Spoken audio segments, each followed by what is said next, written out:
Discriminatory legislation. That's what HB2 has been called, but nothing could be further from the truth. It's time to get the facts you're not getting from the media. Why did North Carolina pass this law in the first place? In short, to protect North Carolinians and their businesses.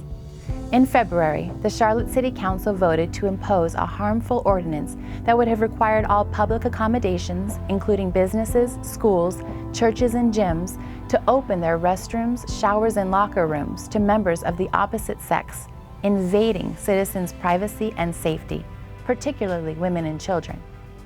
For example, under the Charlotte Ordinance, the YMCA and the YWCA would have faced fines and even jail time if they didn't open showers and locker rooms to either sex at any time.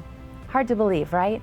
That's why parents, students, businesses, and others around the state raised serious privacy and safety concerns, but the Charlotte City Council didn't listen. In response, North Carolina passed HB2 to correct what Charlotte had done and ensure that men can't gain access to women's restrooms. Are laws like HB2 really needed? Yes. Increasingly, laws and policies that require restroom facilities to be open to anyone based on feelings rather than biology are being enacted. These laws ignore people's basic physical privacy rights.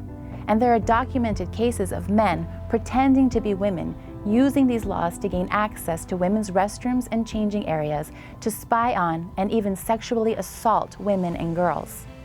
These laws are also especially insensitive to those who have experienced sexual abuse. The very presence of a member of the opposite sex in an intimate setting, regardless of their intention, could trigger emotional and psychological trauma.